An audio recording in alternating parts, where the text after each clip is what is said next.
describe your stereotypical hero to you. Go ahead. Your dad. What's he look like? He's dark skinned and he used to have a beard and he had black hair. Okay. Tall. Okay. Basically. How about anybody else? Just in general, someone who sacrifices themselves. Someone who sacrifices for themselves, for everyone others. else. Yeah.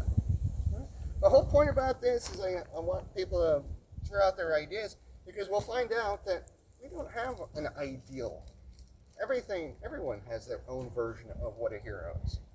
And I'm going to tell you the story of a lot of people who were out here during the Civil War. A lot of them were different kinds of people, and some of them were the lowest of the low. It all starts in 1861. The Union Army isn't doing so well. They haven't won any major victories. Right? July, right outside of D.C., a place called Manassas, the Union Army gets trounced and chased off the field. A month later, in Missouri, at a place called Wilson's Creek, happens again, if not worse, where another Union Army gets beaten and driven off the field. And then back in October, back to Virginia, a Union brigade tries to cross the Potomac at a place called Ball's Bluff. It doesn't work out so well. The brigades cut the ribbons, and the man leading that was a man named Edward Baker. That one hit Abraham Lincoln close to the bone, because that was one of Lincoln's best friends. When he was a congressman from Illinois, as a freshman congressman, it was Baker who took him under his wing and showed him everything. They're like that. So the death hits home. The United States is in trouble. I mean, let's face it. You got an army that can't win, so its morale is shot. You got a whole populace that's wondering maybe you should let the South just go. Who knows? They're not really sure what's going on. You've got personal friends getting killed with the president. And then, on top of all that, and maybe not right at the front of his mind, but maybe there anyway, is that the Europeans are thinking of getting involved. If England and France get involved in the Civil War, they're going to come in on the Confederate side. Not because they care anything about slavery. Actually, they've already abolished it in their places. What they care about is destroying the United States, the economic powerhouse that it's become. So the Union needs a hero, and they need one really, really fast. That's why I said, what's a hero look like? Is that what a hero looks like? That's Ambrose Burnside. This is the man who gave us sideburns. Look at that funny facial hair. All right?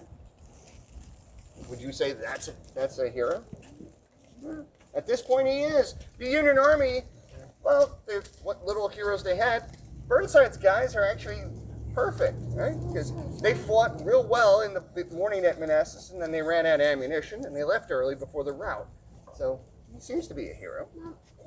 Now, Burnside's got two aces in his back pocket at this point. First one is the new General-in-Chief, a man named George B. McClellan. These guys are both old West Point buddies. So while Burnside's told he's not going to get any special treatment, people help out their friends, right? That's what you do. The other one is that his plan, that he wants to create a coastal division, is going to work perfectly with the United States Army's new idea called the Anaconda Plan. They're going to blockade the entire Confederate coastline and starve them out. Now, what's his coastal division? He's only going to recruit troops from the eastern part of the United States, ones that have a seafaring tradition, so that he can use these guys as seamlessly between Army and Navy and launch attacks from the amphibious ways from right out there in the ocean where nobody's expecting it. Right? So, a good plan. Should have read the fine print. Right? Five of these regiments, well, they're from Massachusetts. That's a good place, right? It's got a coastline. It's got a great naval tradition. Charlestown, right?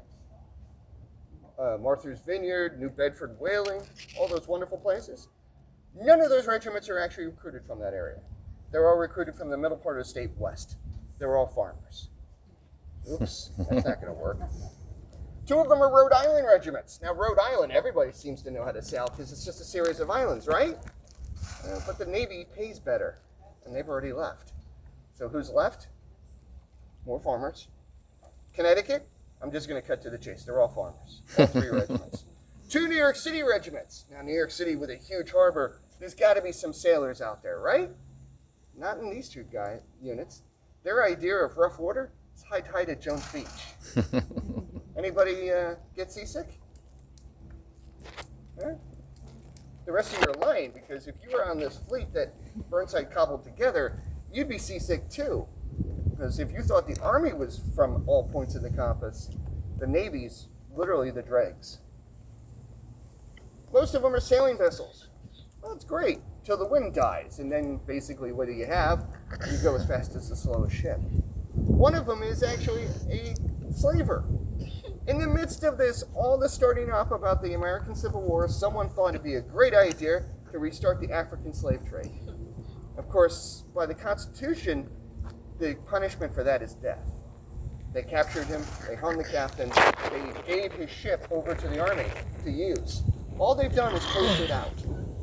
They sent the cargo, the people, back to Africa, but everything's still cramped quarters, and they put 1 Massachusetts regiment into that ship. Right? Most of the fighting ships are going to be New York City ferry boats, because they work great at shallow water, and we've got some real shallow water out here. But the problem is, between New York and Hatteras, there's a lot of ocean, and they're not good at that. So that could be a problem. 2 of them are ocean-going liners, which sounds great, right? They're perfect for the ocean. Never going to cross the bar at Hatteras. So they're going to have trouble coming over. You're going to have to offload the troops at some point. Now, you've seen our weather, right? All you got to do is look on the Weather Channel. What are we known for? Hurricanes. Yeah, hurricanes. But this happens in the winter, where we don't get hurricanes. We get something just as bad, nor'easters. Or as the locals call them, the storms that don't get no names. Burnside's got what they call Burnside's luck. He's going to hit 2 of those storms back to back. Surprisingly, he loses 6 ships, but he doesn't even lose the crews. They get him off before the ships sink. And those ships were only carrying supplies, so nobody got killed. It worked out okay. And once they get to Hatteras, right, it takes them almost a month to get everyone risen up and over the bar and went on the other side. And once they get there, the United States Navy opens up its map books, and what do they find? No one's done a new map of the area in 15 years. In fact, that one was rather badly done. It even says on the side on the notes, shoals shift too much. You're just going to have to use the ship channel markers to find your way out. What's the first thing the Confederates did when they take over the area? They yanked out the ship channel buoys. So no one knows how to get here. Again, Burnside luck hits right away, because the Union Army looks around in Hatteras for anybody who can help out. They get actually a brand new fishing village that's right out there is willing to help. It's called the Hotel de Afrique, or de Frique. Depends on your French. Basically, when the Confederates got here the first time, they immediately clamped down on the area and said no one could fish if they were white, and trade down with Hatteras and the Union garrison, because they were afraid they'd give out information as long as everything else. Never stopped the black people. Never wondered what the enslaved would do. So what did the locals do? They sent their enslaved people with the catch. They just haven't returned yet. So now there's a whole new village. These guys are watermen. They've been out here all their lives. They know everything about this place. And they're willing to pilot the Union ships for free. Perfect happening. Just before they leave, the Union Army gets their own version of Burnside's luck. A 16-year-old boy named Thomas R. Robinson shows up. He had just left the island here, where he'd been enslaved all his life. And knew every trail, goat path, and spot on the island. So what a surprise that they would actually, his master loaned him to a Confederate staff officer called the adjutant. He's the guy who fills out all the paperwork. Robinson couldn't read or write, but he could memorize all the maps. So when the Union Navy showed him a map of Roanoke Island, he showed them where every one of the Confederate forts were. Told them how many cannons were in them, how many troops were on the island, every road trail and goat path they would need to assault it, and better yet, the only deep water port that was unguarded on the island.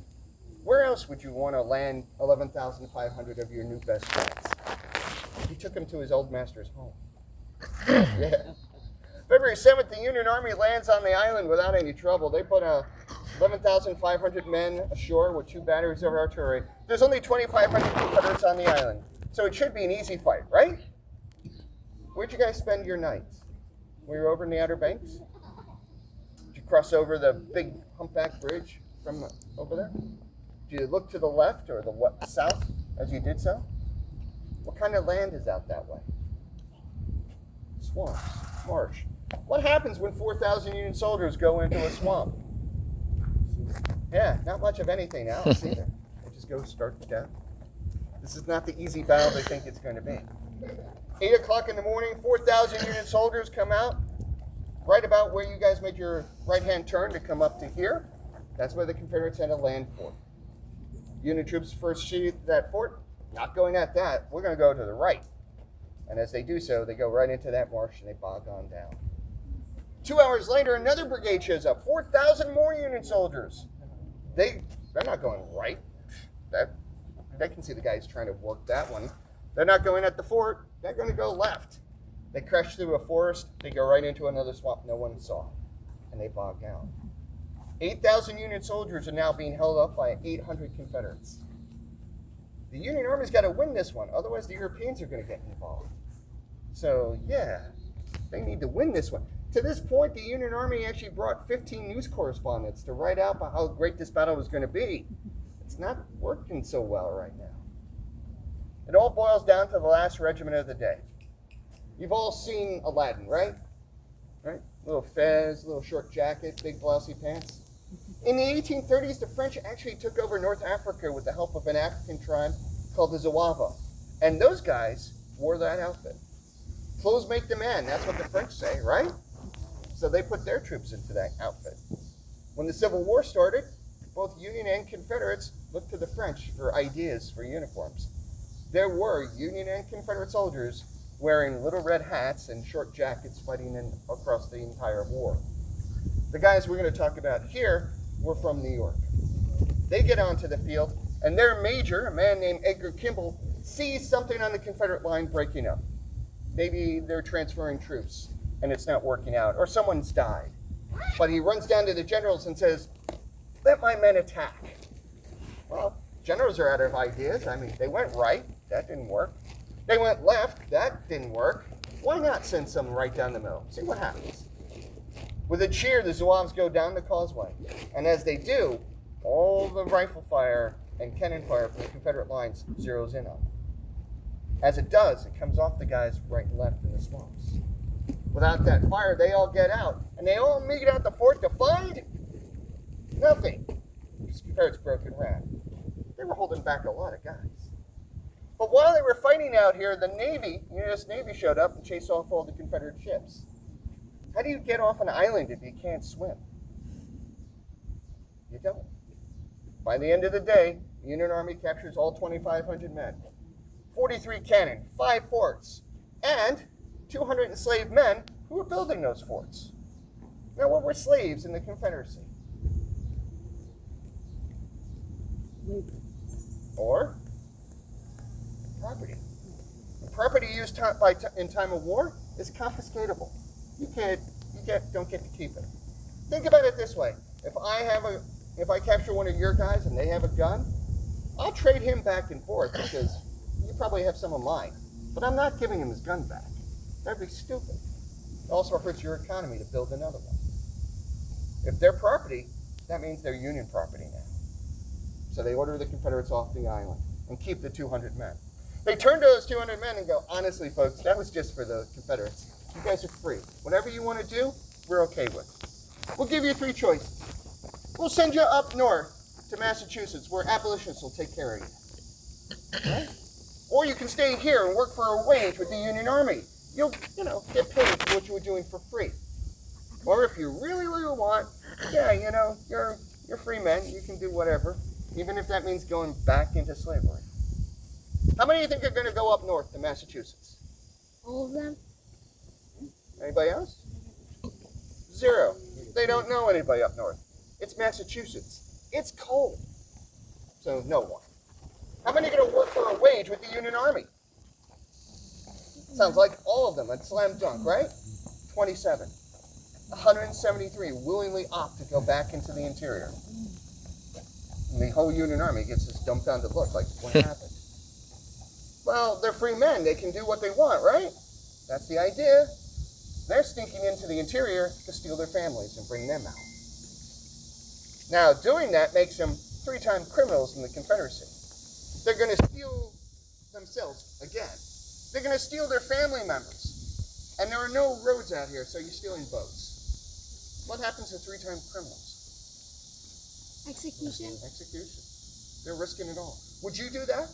Would you risk for your family, your newfound freedom? Yeah, I hope so.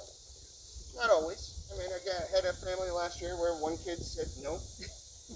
I looked at his parents. They said, yeah, he would sell us out for a Klondike bar. So, parents, remember who you raise. You might have to trust them. But they do it. They go in and they come back out. And in doing that, they let everyone know, through the grapevine, get behind Union lines, you're a free man. They're not tending you back. And suddenly, thousands of people are rushing this way. Told you we're going to learn a little bit about me on this one. 22 years ago when I first came here, my boss had no interest in the Civil War whatsoever. It was something he got shackled with. He was all about the lost colony. When he found out I knew about the battle here, he said, you're the 19th century man now. You get to talk about all this, including that, the first light of freedom, the Freedmen's colony. Never heard of one of these things in my life. I studied the war my whole time. But we live in a digital age, right? Easily we can research these things. What search engine do you guys use? Who uses anything else, right? Even Microsoft Bing is just an excuse to Google. Right? So I punched in Freedmen's Colony, Roanoke Island. What's the first thing that usually comes up when you research? Top search. Huh? Top search item I ever. Yeah, well, I mean, generally, after the ad. Wikipedia. Yeah. So I punched that into Wikipedia. No page. You know why there was no page? Because I hadn't written it yet. Yeah, if you know anything about Wikipedia, they steal stuff and they put it on the page. I hadn't written it. No one else had gotten anything. You know, it's changed over the years. So's our webpage, but that was mine. So no help there. I had a subscription to newspapers.com. Anybody use those guys? Yeah. They have a great phrase. It says, 10,000 newspapers, there's a story in there somewhere. Well, punch that in, and they're right. It is 10,000 newspapers, and there was a story in there somewhere. This is it. This is the November 11th, 1949 edition of the Brooklyn Daily Eagle, Brooklyn, New York. To give you an idea, there is no Brooklyn, New York, or Brooklyn Daily Eagle now. Okay? Brooklyn, New York is a borough of New York City. 82-year-old Marie Watkins on the front, and a nice little cover banner. It says, important thing to live free, muses woman born a slave. But she was all of 10 years old when the Civil War began. What does she remember? What do you remember about being 10? 2 years Well, ago. for you, you're a lot closer than the rest of us. So, what does she remember? She remembers her mother, a woman named Anise Jackson, and that's who we talked about. Anise was born into slavery in Elizabeth City, about 35 miles from here across the Sound in the 1840s. Father was a free man, but North Carolina law was rather specific about free men. If they stayed in one place longer than a month, they could be captured and sold into slavery. So he was constantly leaving the area. And, well, she got married, had 2 daughters. Marie here was the youngest, but the husband was killed on the eve of the Civil War, beaten to death by the overseer of the plantation when they got into an argument over the workload. Marie remembered 2 things Anise was known for. She could cook and she could sing. Cooking, she was known to doing what they call beating biscuits. In a time before self-rising flour, you had to beat the air to the batter to make it light and fluffy. It was also called beating biscuits because if you didn't do it well enough, they took you outside and beat you. So, yeah, there was that. But singing, Singing, she was a lark. They would take her out to the fields. Master would have her sing to everybody out there just to make the day go that much easier. When she heard the story about these men escaping to Roanoke Island, she realized she could help these workers escape to the island too. All she had to do was change a few phrases in her songs, and it would give them the understanding where they were going. Coded phrases. This is one that's come down from the locals. Not hers, but it can just easily. If you can cross the creek to Roanoke Island, you will find safe haven. What creek are they talking about? If you've traveled anywhere in eastern North Carolina, most of this place is already underwater. So what body of water are they talking about? Well, in this case, sounds. Cross over here to the island, and you're a free man. All you got to do is get over the sounds. Problem about coded phrases is they're great until somebody figures them out. And in this case, the master did. And he sent 4 men to correct her in her singing. They beat her to an inch of her life. They thought they killed her, so they stopped. The daughter thought she had died too. They cried over the body. But she survived till morning and got better. And promised she would take the kids to freedom no matter what. One day, in 1863, she threw them into a rowboat and tried to row the 35 miles from Elizabeth City to here. Halfway over, they get picked up by a steamer heading back. She's a 3-time criminal in the Confederacy. What's going to happen? She's gonna get executed. Yeah, not anything good. In a fit of panic, she took her under petticoat of her dress off and waved it as a flag for someone to see. A Union gunboat saw it, overhauled the ship, took her and her daughters off, brought them to Roanoke Island, where they were reunited with her parents, who had escaped earlier in the year. Aww, sounds like a happy ending, right? Anybody watch Game of Thrones? One of the most sadistic characters in TV, Ramsay Bolton, has the perfect quote for this. If you believe this has a happy ending, you haven't been paying attention. Because at that point, the actual island has got over 1,700 African Americans, all crammed into one of the old Confederate camps left over from the battle. There were only 124 before the war, and now they're all in one spot. And they're all under the guise of one man, the camp administrator, this man, who probably could curdle milk just by looking at it. That is the Reverend Horace James of the 25th Massachusetts Infantry, folks. That's an Army chaplain. You ever go to some solace from there, don't expect any. You're not getting it. Now, the Reverend James has a lot of good ideas. Too bad they're not legal. Right? Just south of his little camp, there's all these wonderful farms that are not being used. They've been abandoned. That's what happens in battle. People don't wait to see where the shells land. They actually leave before they become part of the battlefield. They haven't returned yet. So the Reverend James decides he's going to just confiscate the land. And he gives it to the African Americans in 1-acre plots. What would you do if someone gave you land? Sell it. Well, okay. Most people would just take it and live with it. Use it. Become a farmer or something. And they build immediately 3 churches, 10 schools. Eventually a sawmill is brought down from the north so they can make even better houses. They're all fish, because they're all up and down the sound here. They start a fishery. They even have an industrial school that teaches women how to make clothing right off the bolt, just as good as those tailors in New York City using sewing machines. It's a beautiful place, or at least that's how it's sold. The Reverend James sells it to his contributors up in New England as a bit of New England on the North Carolina coast. Doesn't that sound wonderful?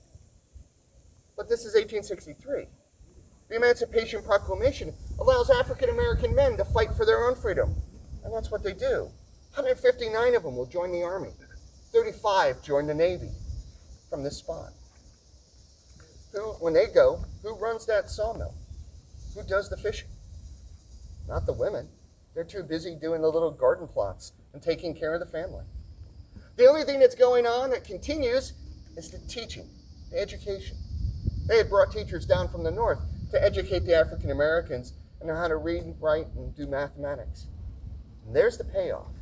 Because the next year, the Reverend James gets promoted, which is great for him, but not for the colony. Because the man who replaces him is a man named Holland Streeter, another camp administrator. Unfortunately, this one is not the same cut. Most of these camps, you'll find out if you research them, they were abused. They were really, some of the men actually would siphon money off or just fleece the government for their own benefit. Streeter's one of them. His idea, he's going to half the rations to the colonists and sell the other half to the Confederacy. Let's roll that one back for a little added emphasis. Wow. Here's a Union official who was going to sell half of the Union rations that were meant for Union soldiers' families to the enemy. And he would have gotten away with it too. But these people can read and write. And they write letters to the men who are in the army, who are also learning how to read and write. And they write petitions, and they put it in ink. Anybody serve in the military? What happens when you put it in ink? It's a trail. Someone's got to take a look at it. We just recently found the Inspector General's report, his own book. He didn't expect to find anything out of the ordinary except a bunch of whiny people who didn't know what was good for them. When he got here, he was amazed at how bad it was. The words that he was told didn't even cover it. He immediately slapped Holland Streeter into irons and sent him to Fort Macon on the other side of the state, where he broke little rocks out of big ones for the rest of the war. A bit of happiness. But it is a military post, first and foremost. And by 1866, the Civil War is over. Lincoln is dead, and the Union Army is demobilizing. They don't need this spot anymore. Worse, the new president, Andrew Johnson, has a nice, neat way to try to tie the nation together. It's called the Amnesty Act. If you're an ex-Confederate and you want your land back that was taken from you, all you gotta do are two things. Promise you won't try to do this again, and have the original land deed so they know where the land goes to. All the locals out here were mostly neutral and pro-Union, but they wanted their land back. They were poor farmers, and they all had the deeds, so they took their oath. At this point, the colony was 3,900 people strong. It was the sixth largest city in the state by the 1860 census, larger than even Charlotte. And then, in one calendar year, it disappears as the land goes back. Where do 3,900 people go when they don't know what to do, and they don't know where to go? What would you do? Most people fall back into what they do know, what they do remember. And for these people, that means going back into the interior, where they're going to become landowners on those old plantations. They're going to become the new lifeblood of the New South. They're going to become sharecroppers. Yeah, slavery by a different name. But some people think well outside the box. Honestly, how did this get to a Brooklyn, New York newspaper? A niece takes the kids and goes on a one-way ticket to wherever the United States Navy drops them off. Brooklyn, New York. She continues their education. They return, both of them, will return to the South and graduate from the first school of higher learning for African Americans in Virginia, the Hampton Institute. You know it today as Hampton University. They both graduate in the class of 1875, and while you may not know who they are, you know one of their classmates, a man named Booker T. Washington. They corresponded between each other until everyone started passing away. Now, Marie's elder sister will marry another graduate. They're going to move to Indiana and become a teaching and preaching couple until the day they die. But Marie goes back to Brooklyn, where she teaches until a niece gets too old and infirmed, and she'll last to 100. So that's a long time. She takes odd jobs so she can keep a track on her. Remember, they said it's life, liberty, and the pursuit of happiness. Happiness isn't guaranteed. Many of us have already had to do things for family and friends that we really didn't want to do, but we were forced to. So why do we talk about this? I mean, honestly, my crowds are mostly monochromatic. African Americans are rare here. Really.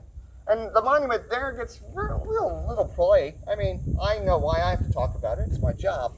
But most people see the picture and see the three characters who are African American and go, it's Black history. It's not mine. I don't have to worry about that. Never see the backside where all the information is. And they move on. But what was the one thing they always told you about history when you were in school? Drummed it into your head. It'll repeat if you don't. Yeah, if you don't remember it, it's bound to repeat it. Why? Because the story stays the same. It's just the characters that change. Your ancestors did it too. They didn't learn as hard or as long as it took. God, I hope not. But they learned the lessons too. And what was the lesson learned? That those people in power don't give away power easily, but they are quick to take it back if you let them. Washington got it right off the bat. He said, what is the price of freedom? Eternal vigilance. The who got it right? Right? What? In their song, they talked about, why do we do this? Because we don't want to get fooled again. That's why we study this. That's why this isn't black history. This is American history. It's the story of all of us. And that's why we still teach it today. Thank you.